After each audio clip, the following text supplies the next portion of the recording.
ઠીક છે, ચાલો કોઈપણ વિલંબ વગર આ ગહન અને જીવન બદલી નાખનારી સમજૂતીમાં સીધા જ પ્રવેશ કરીએ. શરૂઆતમાં જ એ સ્પષ્ટ કરવું અત્યંત જરૂરી છે કે આ સંપૂર્ણ વિશ્લેષણ સંપૂર્ણપણે વેદમૂર્તિ તપોનિષ્ઠ પંડિત શ્રી રામ શર્મા આચાર્યજીના મૂળ હિન્દી સાહિત્ય અપના સુધાર સંસાર કી સબસે બડી સેવા પર આધારિત છે. બહારના કોઈપણ અપ્રસ્તુત ઘૂંઘટને સંપૂર્ણપણે અવગણીને આપણે માત્ર અને માત્ર આ પવિત્ર અને મૂળ સાહિત્યિક જ્ઞાન પર ધ્યાન કેન્દ્રિત કરીશું. આ કોઈ સામાન્ય માહિતી નથી, પણ ખરેખર જીવનની દિશા બદલી નાખતું વિજ્ઞાન છે. હવે આ વિચારધારામાં જે ખરેખર રસપ્રદ બાબત છે તે એ છે કે તે આપણા દૃષ્ટિકોણમાં એક સંપૂર્ણ પરિવર્તનની માંગ કરે છે. આ સાહિત્ય અકાટ્યપણે સાબિત કરે છે કે આ અસ્તવ્યસ્ત વિશ્વને સાજા કરવાની શરૂઆત માત્ર ને માત્ર પોતાના આંતરિક જગતને શુદ્ધ કરવાથી જ થાય છે. આથી જ સ્પષ્ટ કહેવાયું છે કે પોતાનો સુધાર જ વિશ્વની સૌથી મોટી સેવા છે. બહાર દોડવાને બદલે આ અંદર જોવાની અત્યંત સુંદર યાત્રા છે. આપણે ઉચ્ચ શક્તિઓ અને દેવતાઓ માટે વારંવાર બહારની તરફ આકાશમાં જોઈએ છે, ખરું ને? પરંતુ આ મૂળ ગ્રંથ એ દર્શાવે છે કે આપણું મન પોતે જ એક અત્યંત શક્તિશાળી દેવતા છે. શાસ્ત્રોમાં તેને પ્રજાપતિ તરીકે વ્યાખ્યાયિત કરવામાં આવ્યું છે. તે શરીરનો માત્ર કોઈ સામાન્ય અવયવ નથી, પરંતુ આપણી આસપાસની સમગ્ર વાસ્તવિકતાનું સર્જન કરનાર સાચો શિલ્પી છે. તેથી સૌથી મહત્વનો મુદ્દો એ છે કે દરેક વ્યક્તિનું મન તેની એક સ્વતંત્ર દુનિયાનું સર્જન કરે છે. ગ્રંથ નોંધે છે તેમ દરેક વ્યક્તિ પાસે તેના મન દ્વારા બનાવેલ એક સ્વતંત્ર વિશ્વ છે. આપણે જે બાહ્ય સંજોગો સુખ કે દુઃખનો અનુભવ કરીએ છીએ તે માત્ર એક અરીસો છે જે આપણી આંતરિક માનસિક દુનિયાની ચોક્કસ સ્થિતિને પ્રતિબિંબિત કરે છે. ટૂંકમાં કહીએ તો જેવું મન તેવી સૃષ્ટિ. અને આ જ વાત આપણને કર્મના અટલ નિયમ તરફ દોરી જાય છે. આ બહુ જ સચોટ સિદ્ધાંત છે. આપણે જેવું વિચારીએ છીએ તેવું કરીએ છીએ, અને જેવું કરીએ છીએ તેવું ભોગવીએ છીએ.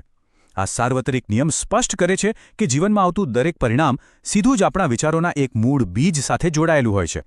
જો ભૌતિક શરીરની મંઝિલ બદલવી હોય ને તો પહેલાં તે અદૃશ્ય માર્ગદર્શક પર કાબૂ મેળવવો પડે, જો સતત જીવનની લગામ પકડી રાખે છે. કારણ કે સાહિત્ય ખૂબ જ સ્પષ્ટતાથી કહે છે કે મન જ આપણું સાચું માર્ગદર્શક છે.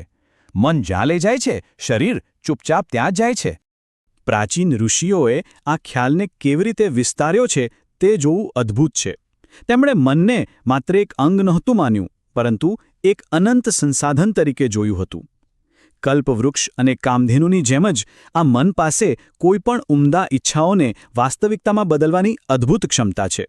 બસ શરત માત્ર એટલી જ કે તેની સાચી રીતે સેવા અને સાધના કરવામાં આવે.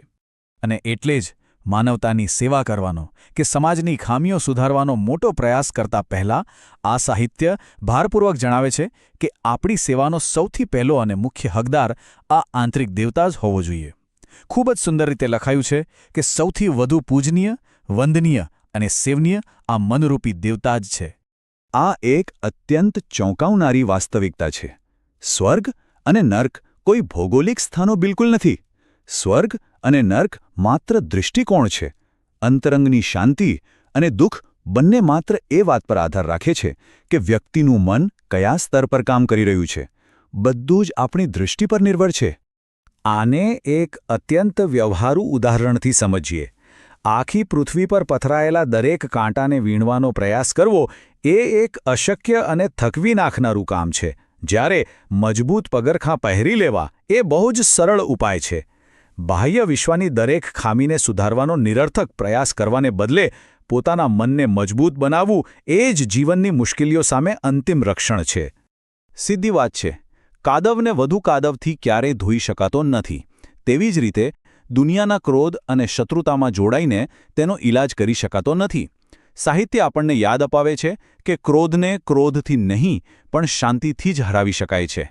માત્ર અતૂટ આંતરિક શાંતિ કેળવવાથી જ દુનિયાની ઝેરીલી અસરોનો સામનો કરી શકાય છે.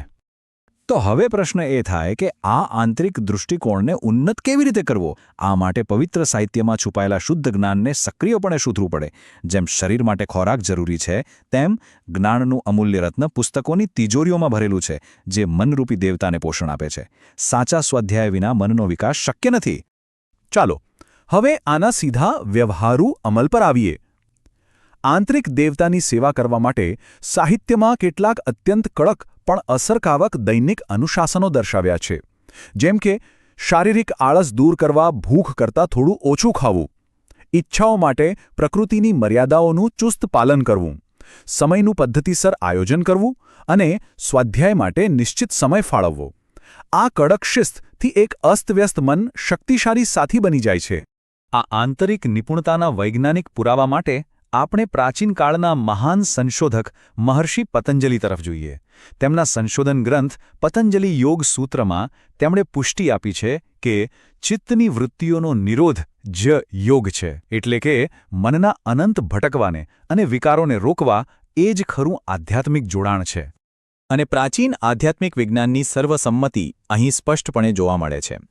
8મી સદીના મહાન સંશોધક આદિ શંકરાચાર્યએ અદ્વૈત વેદાંત ગ્રંથોમાં સ્પષ્ટ કર્યું છે કે મનને બાહ્ય વિષયોમાંથી પાછું ખેંચીને આત્મામાં સ્થાપિત કરવું એ જ આધ્યાત્મિક યોગ છે. અંતિમ વિજય બાહ્ય દુનિયા પર નહીં પણ પોતાની અંદરની વૃત્તિઓ પર મેળવવાનો છે. વધુ પાછળ જઈએ તો વૈદિક યુગના કઠોપનિષદમાં ભગવાન યમનું સંશોધન એ વાત દ્રઢપણે સ્થાપિત કરે છે કે પાયાની નૈતિક શુદ્ધતા વિના બધું જ જ્ઞાન વ્યર્થ છે. નોંધાયેલું છે કે જેનું ચારિત્ર્ય શુદ્ધ નથી તે આત્માને પ્રાપ્ત કરી શકતો નથી. નૈતિક પવિત્રતા વિના ઊંડી આધ્યાત્મિક સમજ મેળવવાના તમામ માર્ગો સંપૂર્ણપણે અવરોધિત છે. આ વૈજ્ઞાનિક સિદ્ધાંત વિવિધ પરંપરાઓમાં કેટલી સમાનતા ધરાવે છે તે ખરેખર નોંધપાત્ર છે. જૈન મુનિ ઉમાસ્વાતિ દ્વારા તત્વાર્થ સૂત્રમાં વર્ણવેલ આ 5 વ્રતો અહિંસા, સત્ય, અસ્તેય, બ્રહ્મચર્ય અને અપરિગ્રહ આંતરિક દેવતાને શુદ્ધ કરવા માટે એક અત્યંત સંરચિત અને નિર્દોષ માળખું પૂરું પાડે છે.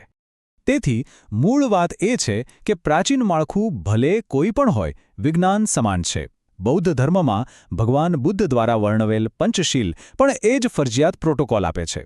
વિશ્વને સાજા કરવા માટે હંમેશા કડક આંતરિક અનુશાસનની જ માંગ રહે છે, જેમાં હિંસા, ચોરી, દુરાચાર, જૂઠ અને નશાથી સંપૂર્ણપણે દૂર રહેવાનો સમાવેશ થાય છે. એકવાર મનરૂપી દેવતા પર વિજય મેળવી લેવામાં આવે અને તેને શુદ્ધ કરવામાં આવે પછી તેમાંથી ઉત્પન્ન થતી શાંતિ સ્વાભાવિક રીતે અગણિત તરંગોની જેમ બહારની તરફ ફેલાય છે. આ સાબિત કરે છે કે પોતાની સેવા કરવી એ જ ઈશ્વર અને વૈશ્વિક માનવતાની સેવા છે. આંતરિક શુદ્ધિકરણનું કાર્ય ખરેખર વૈશ્વિક પરોપકારનું સર્વોચ્ચ સ્વરૂપ છે. વૈદિક યુગના ઈશા ઉપનિષદમાં પ્રાચીન ઋષિઓએ નોંધ્યું છે કે અસ્તવ્યસ્ત બાહ્ય વિશ્વનો આકર્ષક ભ્રમ એક ઢાંકણ તરીકે કાર્ય કરે છે. સત્યનું મુખ એક સુવર્ણ ઢાંકણથી ઢંકાયેલું છે. આપણને આ ભ્રમમાંથી બહાર કાઢવા અને પરમ સત્યના દર્શન કરવા માટે આપણે પોતે જ આંતરિક સાધના કરીને આ ઢાંકણને હટાવવું પડશે. જ્યારે બહારની દુનિયાના ગાંડપણનો સામનો કરવો પડે ત્યારે ક્યારેય આગને આગથી ઓલવી ન શકાય. તેના બદલે વિશ્વની ઝેરીલી પરિસ્થિતિઓને તટસ્થ કરવા માટે આંતરિક પવિત્રતાના શુદ્ધ સાધનોનો જ ઉપયોગ કરવો જોઈએ.